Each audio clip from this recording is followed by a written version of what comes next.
Hold up. Wait a minute.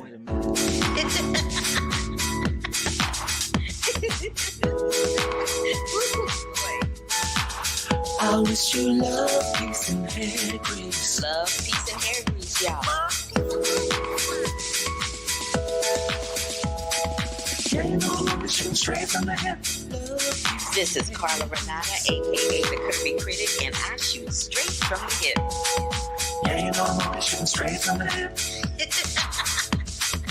Love, peace, and hair grease. Yeah, you know I'm shooting straight from the hip.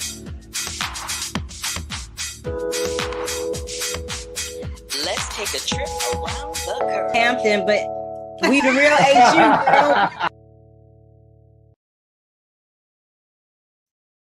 Hi, everybody. It's your girl, Carla Renata, a.k.a. the Curvy Film Critic, and welcome to a brand new episode of the Curvy Critic with Carla Renata, and I am Carla Renata. If this is your first time here, click that bell for notifications if you are on YouTube, and sign up for notifications if you're on YouTube. And you know what? Just subscribe to the channel, why don't you? Because, you know, that's how we roll. I'm going to fix this light situation. There we go. Because I was looking a little crazy. So, oh my God. So Memorial Day is coming up. And usually what I do is I talk a little bit about what I did the week before and the reviews and things that are coming out for this week. But I have a whole bunch of stuff to talk about. And I do have a review with Victoria Justice and Adam Demos from A Perfect Pairing that came out over the weekend. So I'm going to talk about that. And I have an interview with those two kitties. I'm going to talk about a film called Our Father, which was on Netflix. Wore me out. This film wore me the hell out. I'm going to talk about that. I'm going to talk a little bit about Bob's Burger, because, you know, it's Bob's Burger. And I'm going to talk about, you know it, Top Gun, baby. Top Gun. Bam! Tom Cruise. Ooh, honey, I got a lot to say about that. So I'm going to get right on into it and start talking about, and then another film I wanted to talk about is, it's a film that I saw a long time ago, but it's being re-released over the summer. And it is dealing with Maurice Hines. If you're not familiar with Maurice Hines, he is the brother of Gregory Hines, who was a Tony Award winning actor, singer, dancer. And I will talk a little bit about Maurice Hines, Bring Them Back. But until we get to that, let me go ahead and get started with talking about my week the week before. So my week the week before was pretty chill. It was pretty chilled. I was pretty much just getting ready to talk to y'all. But, you know, my boy Brandon always sends me stuff. So he did a little, he told me, well, he's always here, but he told me that he had a great weekend and he watched the new Chippendale movie and he loved it. And now he can't wait for Bob's Burgers to hit the theaters on Thursday. I've seen both. I told you about Chippendale, and now I'm going to tell you about Bob's Burgers. So Bob's Burgers, let me just find Bob's Burgers. Oh, let me just show you the picture that Brandon sent me. So cute. Isn't that cute? I love his little drawings that he sends me. That's the whole cast from the Bob's Burgers movie. And so let me go ahead and start talking about a little Bob's Burger. So Bob's Burger is a 20th Century Studios joint. It's going to be released this week on May 27th. It's directed and written by Lauren Bouchard and voiced by Stephanie Beatrice, who we remember from Encanto. And it deals with, so Bob's Burgers, let me put myself back on screen so y'all can actually see a sister. And we won't have any shenanigans as far as that's concerned. Hold on, give me a second. I'll be back in just a second. Hold on, wait a minute. Hold on, wait a minute. Hold on. All right, here we go. So Bob's Burger is a animated cartoon that's been on the air for like 5,000 years. It is like the Simpsons, is very adult in its tone and what it says and how the dialogue is being communicated and spoken, but it is freaking hilarious. So this particular incarnation has the Belchers trying to save the restaurant from closing as a sinkhole forms in front of the restaurant, and the kids try to solve the mystery that could save their family's restaurant. So the mystery, this isn't going to ruin anything for you, but while while the daughter is trying to take some pictures to stop from being bullied in school, she ends up discovering a skeleton in the sinkhole. And so they try to figure out who the skeleton belongs to, and shenanigans ensue. This film was hilarious.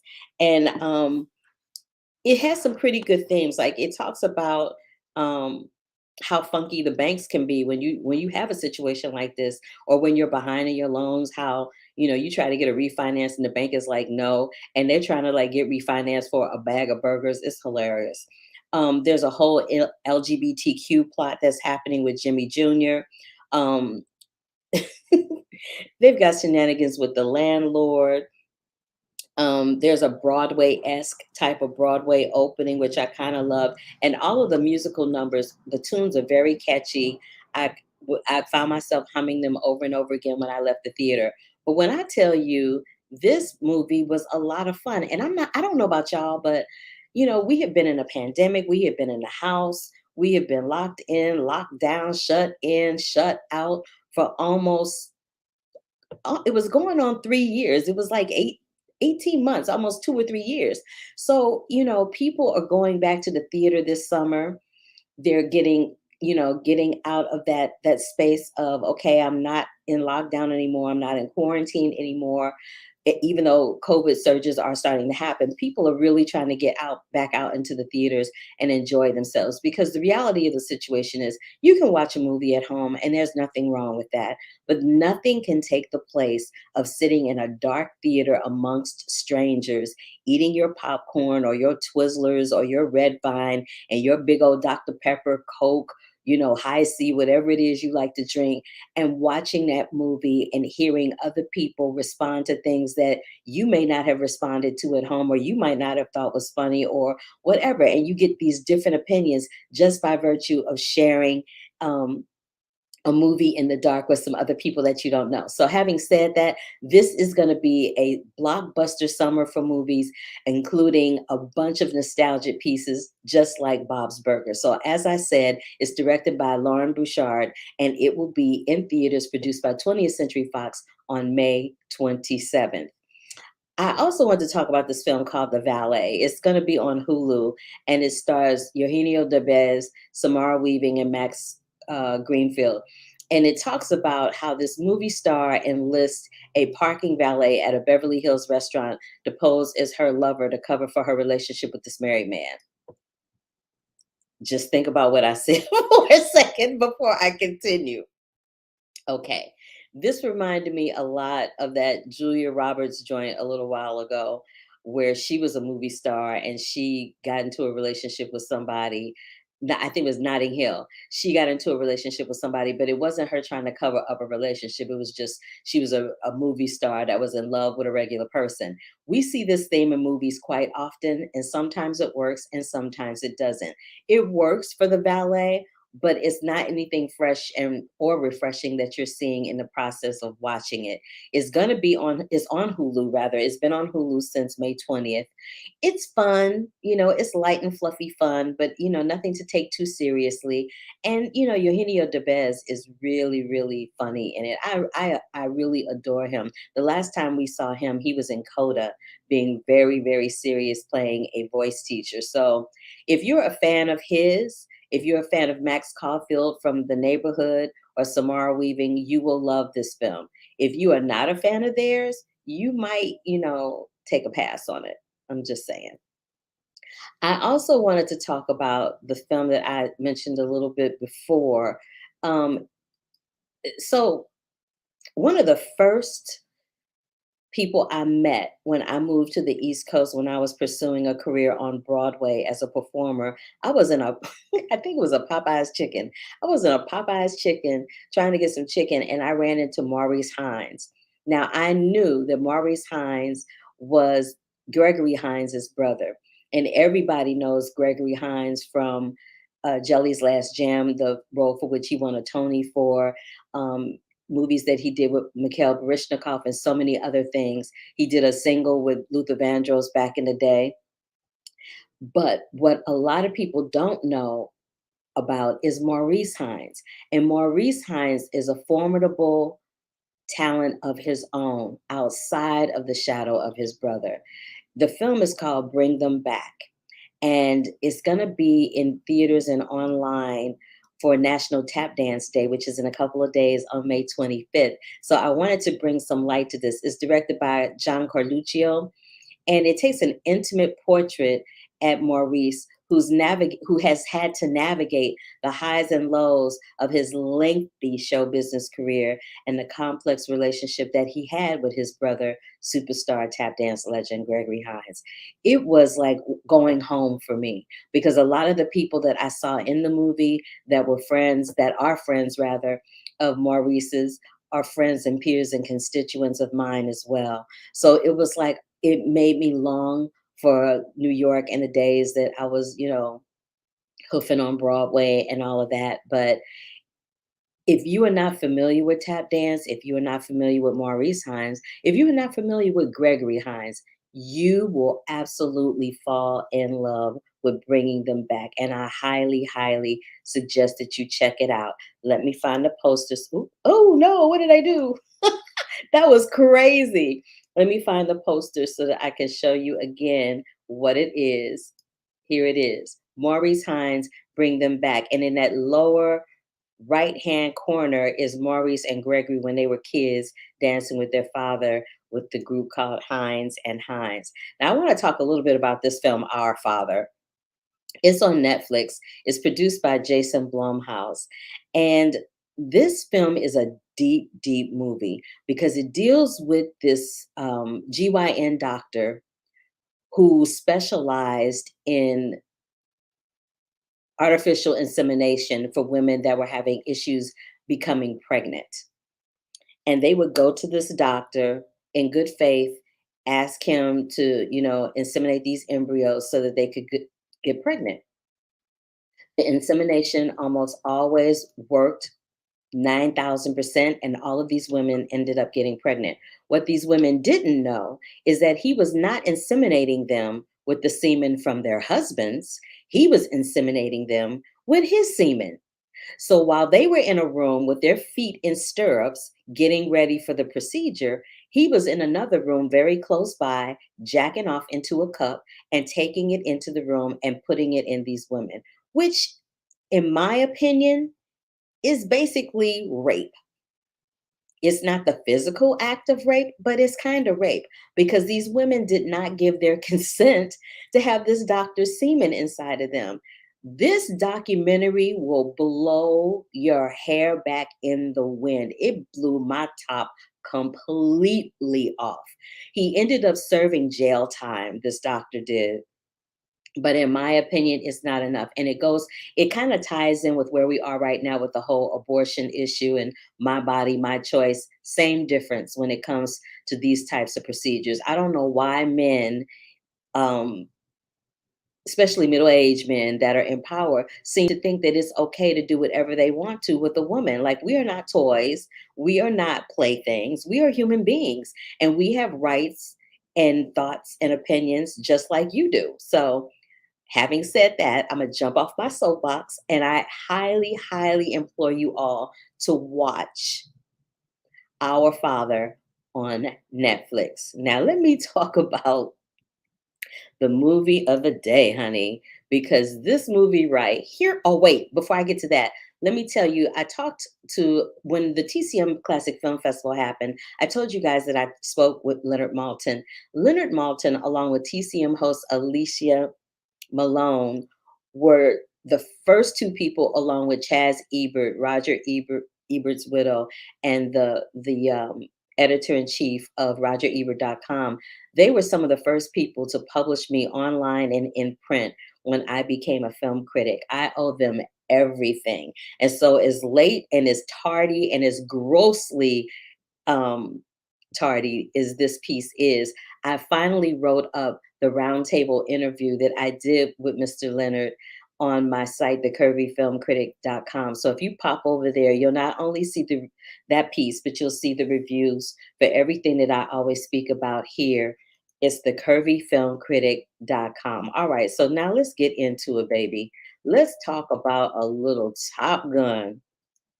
Let me tell you something. Like I said before, the movies are going to be bananas this year. We got Top Gun coming out. He's Tom Cruise eventually is going to have this Mission Impossible joint coming out. Mission Impossible 7 and 8, I think he has coming out. He about to rule the box office in 2022. I'm just going to put that out there. He did a whole thing popping off Top Gun in San Diego where he flew in onto um, a I forget what it's called, but he flew into a naval base. He flew into a naval base, and they had a huge in-person junket there. I had not seen an in-person junket like that since before COVID. It was bananas. But this film, Top Gun Maverick, is dealing with Maverick, which is Tom Cruise's character, and Maverick is now, at a place where he's at a crossroads. He doesn't know if he wants to still fly. He doesn't know if he wants to lead. Like, he's in a crossroads in his life, and then he gets this call that thinks that they think they're going to bring. He thinks they're going to bring him back to join. The Top Gun crew, and they basically want him to be an officer. The film is directed by Joseph Kosinski. It's starring Tom Cruise, of course, as Maverick, Jennifer Connelly as Penny, his love interest, Miles Teller as Rooster, and Val Kilmer comes back as the Iceman, and Jay Ellis from Insecure is playing Payback. I'll just show you this picture of Jay Ellis because I just think it's cute. And Jay Ellis spoke very candidly about how Tom Cruise was very generous with teaching them how to fly. So you see how he's in this cockpit and there's somebody behind him. Tom Cruise taught all of the actors in this film that are playing aviators how to fly. They hooked up cameras in the cockpit so that they could control the cameras on all the variations of tricks that they were doing in the process of them doing the film. And I just want to show you this picture from Val Kilmer back in the day. That's what he looked like when he was in the movie Top Gun. This is the famous picture at the end of the movie after they, have triumphed of him and Tom Cruise. And this is what he looks like now. Now, I spoke about Val Kilmer a little while ago because he had a documentary that his daughter and son produced on him. He has lost his ability to speak naturally and has something placed into his throat, a voice box placed into his throat where he can speak electronically, and it does very well. But what I loved about how they infiltrated him into the Top Gun Maverick, back into the Top Gun franchise, is they literally they had him actively involved in the movie via text message. So because we know that Val Kilmer has this speaking issue, and it's something that he is not ashamed of. He's not trying to hide it. He doesn't back away from it. Val Kilmer's badass. I will just put that out there. But I do really love how Tom Cruise and Kosinski, and they found a way to integrate him into the story that didn't seem false. It didn't seem fake. It didn't seem contrived. And they used text messaging to do that with him. And I enjoyed that very much. And then I just want to show you Jennifer Connelly. Jennifer Connelly plays Penny, and she owns like the local pub or the bar where all the aviators go and hang out. And the film is very nostalgic. If you've seen the first one, then you have some sense of what's about to go down, but you don't have to see the first incarnation of Top Gun to enjoy Top Gun Maverick. And when I tell you, this is probably one of the best movies I've seen Tom Cruise in a long time. There are a lot of movie stars, but there are very few legends. Tom Cruise is like one of the last great movie stars of my generation. Like, he is badass, to the 1000th degree. I got my entire life watching Top Gun Maverick. It's produced by Paramount Pictures. It will be in theaters everywhere on May 27th. So you're going to start your holiday weekend right, honey, with a little Top Gun to, get your excitement going. And then you're going to cool down with a little Bob's Burgers movie. Love it, love it, love it. Now, there's a film called A Perfect Pairing that's on Netflix, and it deals with, it's directed by Stuart McDonald. It's on Netflix. It's been on Netflix since May 19th. It stars Victoria Justice as Lola Alvarez and Adam Demos as Max, and it's written by Hilary Gallinoy and Elizabeth Hackett. Now, it follows this hard-driving LA wine company executive, aka Lola, aka Victoria, who travels to an Australian sheep station to land a major client for her up-and-coming wine marketing company. And she ends up working there as a ranch hand and having a little love connection with the rugged local who would be Max, aka Adam Demos. They no pun on words intended, but they are definitely like the perfect pairing for real, for real. They were so adorable together. And this film, again, it's a rom-com. There's nothing unique or crazy about it, but what it does is Victoria Justice shows through Lola that sometimes you got to put in a little more hard work than you had anticipated to get to the end goal, to get across the goal line, right? And I think for a lot of young people, this is definitely something that they need to watch, because a lot of people nowadays I know I sound like somebody's grandmother. I know I do. I don't care. But a lot of people nowadays want something to be given to them, and they very seldom want to put in all the hard work. So without further ado, I'm going to play this little interview that I did with Victoria Justice and Adam Demos from Netflix's A Perfect Pairing. Hello. Hello, how Hi. you doing? I'm great. How are you doing? Very well, thank you. Good. So, Victoria, I know you know how to do eyebrow waves, right? Yes, I do. I love how people bring this up. That's so funny. Because I think that's hilarious, because I can't do anything with my eyebrows ever. And I was no, girl, look. Like, you can't even tell my face is moving. Like, look, it's just like I can't. You got a little wiggle there. It's a little something.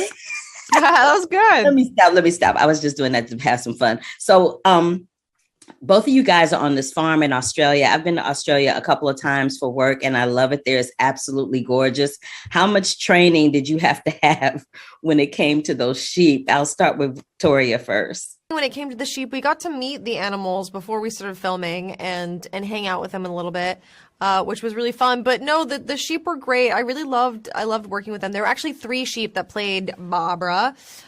Peanut, Butter, and Jelly were their names, but Peanut was sort of like the main star. She sort of followed direction the best. No offense, Butter and Jelly, you guys are great too. If you're watching, still love you both.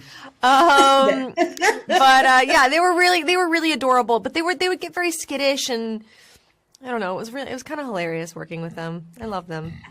Did you have training, Adam, or was it your experience the same as Victoria's? No, I didn't have to do that much, right? But the animal trainer who looked after all of them and the dog in the film as well, like he's really incredible. It's like an animal whisperer. Like the dog Arlo in the film, he would literally hit his marks. It was crazy. So yeah, the sort of hard work was done for us. We just got to rock up and hang out with them. Yeah, that's cool. What's your favorite Aussie term? Like, I remember when I was in Australia, I found out that there was a very different meaning for eraser here than it is there. Like a rubber. Rubber, yes. Yeah. I found out that rubber means one thing here, but it means something completely different in Australia. Yeah. So as a native Aussie, Adam, what's your favorite Australian slang? I don't know, but I do. One thing is, like, I always say arvo, and that just gets everyone confused all the time, unless you're from Australia, which means afternoon. Afternoon, yeah. That's just that's the one that seems to trip a lot of people up. And what's yours, Victoria? So many cute ones. Well, I love that they call breakfast brekkie. It's so cute. Also coolers. You guys call eskies. Esky. An esky, which I love. Mosquitoes were muzzies. That's hilarious.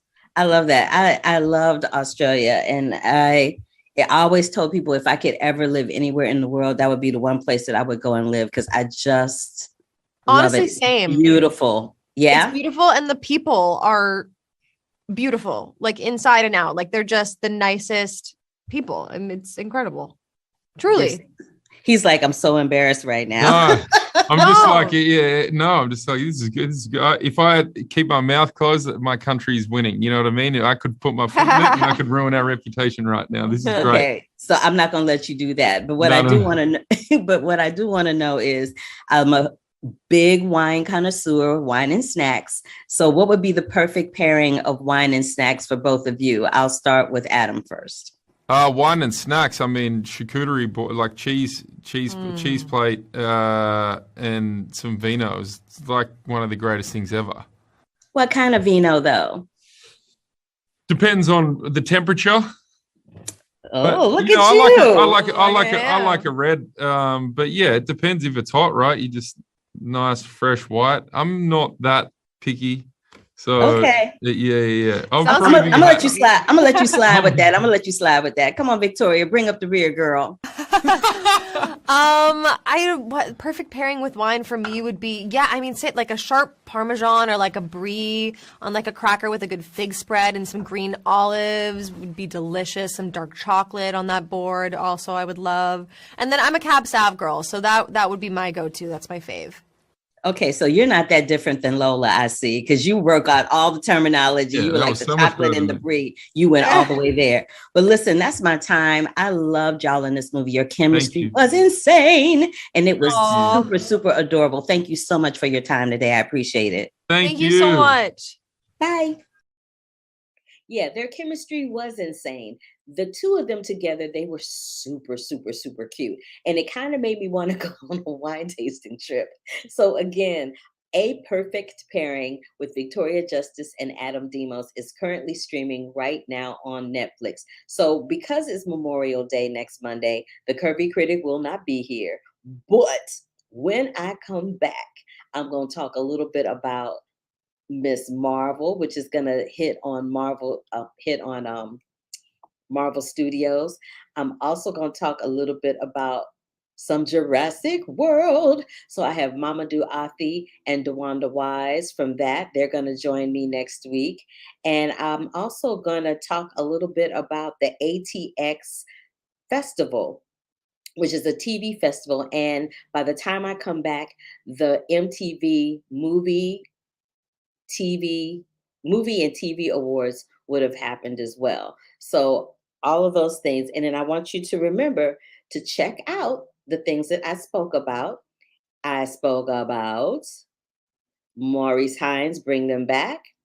I also spoke about Bob's Burger. And I also spoke about, check out this interview with Leonard Maltin on thecurvyfilmcritic.com. And check out Top Gun, baby. Top Gun and The Valet, which is streaming on Hulu. I also want to tell you about this. I forgot to tell you about this at the beginning. So Kevin Hart is doing a little thing called Women Right Now. It's a comedic screenwriting fellowship for Black women. They are calling for submissions right now. And whoever the people are that get selected will have their script produced and their film screened during the 2023 Sundance Film Festival, which is right around the corner. And this is happening through Hart Productions and Kevin Hart. So go to Kevin Hart's Instagram, Twitter, whatever feed you need to go to find him. And I'm sure you will find the information about Women Right Now, Women, WRITE now, and get in there. If you are some comedic writers and you have a sitcom that's been laying around gathering dust, or you have a short film laying around gathering dust, or you have a feature film laying around gathering dust, which is comedic, then get that over there to women right now. All right. So when I come back again, I'm going to be talking about the ATX Festival. I'll be talking about Jurassic World Dominion. I will be talking to Mamadou Afi and DeWanda Wise from that, and Miss Marvel I will be talking about. Okay. So you guys, that is it for this episode of the Curvy Critic with Carla Renata. Give me a big thumbs up to let me know you was here. Click that bell for notifications if you were on YouTube. Sign up for the notifications if you were on YouTube. Subscribe to the channel, whether you're on YouTube, Twitter, Facebook, or LinkedIn. Support your sister. I'm one of the few, the proud, the female Black film critics that is out here. So, if you keep wanting to hear more diverse voices on film criticism, come holler at your girl and let me know that you were here, all right? So until the next time, stay safe, stay sane, continue to wash those hands, and I will see you on the flip side, baby. Deuces.